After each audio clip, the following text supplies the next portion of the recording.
Sunday ഒരു മണിയില്ലാതിരിക്കുമ്പോഴായിരുന്നു സച്ചേട്ടൻ കുറച്ച് ദിവസമായി പറയണു കാലുവേദന എടുക്കണമെന്ന്. അപ്പോൾ പിന്നെ ഇന്ന് അതിനുള്ളൊരു പരിഹാരമാവാമെന്ന് കരുതി. അപ്പോൾ ഹോസ്പിറ്റലിൽ പോകാൻ പറഞ്ഞാൽ ഹോസ്പിറ്റലിൽ പോകത്തില്ല.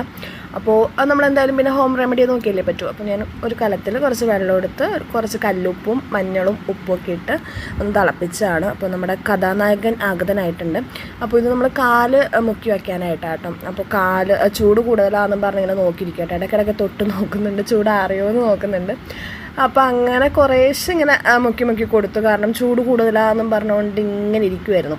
അപ്പോൾ ചൂട് കുറയുന്ന വരെ ചെറുതായിട്ട് ഇങ്ങനെ കാല് പൊക്കിയും താത്തയും ചെയ്തുകൊണ്ടിരുന്നു. അപ്പോൾ ചൂടുള്ളതിൻ്റെ എക്സ്പ്രഷനാണത്. അങ്ങനെ കുറച്ച് നേരം ഇങ്ങനെ മുക്കി പിടിച്ചുകൊണ്ടിരുന്നു. അത് കഴിഞ്ഞപ്പോൾ ചൂട് കുറഞ്ഞപ്പോൾ രണ്ട് കാലും ഇറക്കി വെച്ചു. അപ്പോൾ കാലുവേദന ഉള്ളവർക്കൊക്കെ നല്ലൊരു റെമഡിയാണ്. അതായത് കുറച്ച് കല്ലുപ്പ് എടുക്കുക, ഉപ്പ്, കല്ലുപ്പ്, അതുപോലെ തന്നെ മഞ്ഞളാണെങ്കിൽ പച്ചമഞ്ഞൾ അല്ലെങ്കിൽ പൊടിയാണെങ്കിൽ പൊടി, അതിട്ട് ഇങ്ങനെ മുക്കി വെച്ചാൽ മതി. നല്ല ചൂടാക്കിയ വെള്ളത്തിൽ ഇങ്ങനെ മുക്കി വെച്ചാൽ മതി കേട്ടോ. നല്ലതാണ്, നല്ല റിലീഫാണ്. പെട്ടെന്ന് നമുക്ക് വേദനയൊക്കെ മാറും. ഇതൊരു 7 ദിവസമൊക്കെ അടുപ്പിച്ച് ചെയ്താൽ നല്ല റിലീഫാട്ടോ.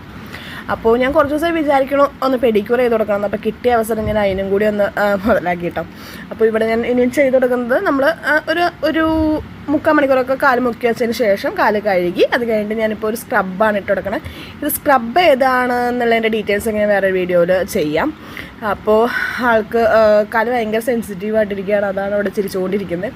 അത് കഴിഞ്ഞ് സ്ക്രബ് ഇട്ട് ഒരു 5 മിനിറ്റ്സ് ഒന്ന് വയ്ക്കുക. അത് കഴിഞ്ഞ് നമുക്ക് അപ്പോൾ തന്നെ കഴുകി കൊടുക്കാം. അത് കഴിഞ്ഞിട്ട് നമ്മൾ നന്നായിട്ട് സ്ക്രബ് ഇട്ട് നന്നായിട്ട് മസാജ് ചെയ്ത് കൊടുക്കണം കേട്ടോ. എങ്കിലാണ് ഡെഡ് സ്കിൻസൊക്കെ ശരിക്കും പോകത്തുള്ളൂ. ദെൻ ഇപ്പോൾ കാലൊക്കെ കഴുകി സെറ്റായി വന്നിട്ടുണ്ടെങ്കിൽ നമുക്കൊരു പാക്ക് ഇട്ട് കൊടുക്കാം. അപ്പോൾ ഇട്ട് കൊടുക്കുന്ന പാക്കും ഞാൻ വേറെ വീഡിയോയിൽ ചെയ്യാം, ഏത് പാക്കാണ് യൂസ് ചെയ്തതെന്നുള്ള. നല്ല എഫക്റ്റീവായിട്ടുള്ളൊരു പാക്കാണ്, ഡീറ്റാൻ പാക്കാണത്. അപ്പോൾ അത് ഏതിൻ്റെ ആണെന്നൊക്കെയുള്ള നെക്സ്റ്റ് വീഡിയോയിൽ ചെയ്യാം.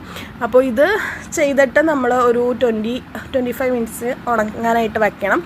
അപ്പോൾ അത് സച്ചുവിന് ഇതേ ടാസ്ക് ആയിരുന്നു. അപ്പോൾ ഞാൻ ആ ടൈമിൽ കുറച്ച് ഫ്രൂട്ട്സ് കട്ട് ചെയ്ത് കൊണ്ട് കൊടുത്തപ്പോൾ അത് കഴിച്ചുകൊണ്ടിരുന്നതായിരിക്കുന്ന ഇരിപ്പാണ്ട്. കുഞ്ഞു പിള്ളേർ പിണങ്ങിയിരിക്കുന്നോണ്ടിരിക്കുന്നുണ്ട്. അപ്പോൾ ഞാൻ കുറച്ച് ഫ്രൂട്ട്സ് കൊണ്ട് കൊടുത്തപ്പോൾ അത് കഴിച്ചിരുന്നപ്പോൾ ടൈം പോകുന്നത് അറിഞ്ഞില്ല. എന്നാലും ആൾ ഇടയ്ക്കിടയ്ക്ക് എന്നോട് ചോദിക്കുന്നുണ്ടായിരുന്നു കഴുകാറായോ. അപ്പോൾ പിന്നെ 5 മിനിറ്റും കൂടി ഇന്ന് പറഞ്ഞ് ആളൊരു 25-30 മിനിറ്റ് ഇരുന്നു. അപ്പോൾ നന്നായിട്ട് ഡ്രൈ ആവണം അത്. ഓക്കെ, അപ്പോൾ ഇപ്പോൾ സച്ചേൻ്റെ കാലം നന്നായിട്ട് ഡ്രൈ ആയി വന്നിട്ടുണ്ട്. അപ്പോൾ കണ്ടോ എൻ്റെ കൈമ ഇപ്പോൾ തൊട്ട് നോക്കുമ്പോൾ കൈമ ആവുന്നില്ല. അത് കഴിഞ്ഞ് കഴുകി വന്നു. നെക്സ്റ്റ് ഒരു മോയ്സ്ചറൈസർ, നമ്മുടെ കയ്യിലുള്ള ഏത് മോയ്സ്ചറൈസർ ആണെങ്കിലും കുഴപ്പമില്ല, അതൊന്ന് ഇട്ട് കൊടുക്കുക. എന്നിട്ട് ജസ്റ്റ് ലൈറ്റായിട്ടൊന്ന് മസാജ് ചെയ്ത് കൊടുക്കുക. ഒത്തിരി മസാജ് ചെയ്യേണ്ട, കാരണം നമ്മൾ ഓൾറെഡി ചെയ്തതാണ്. അപ്പോൾ ലൈറ്റായിട്ടൊന്ന് മസാജ് ചെയ്ത് കൊടുക്കുക.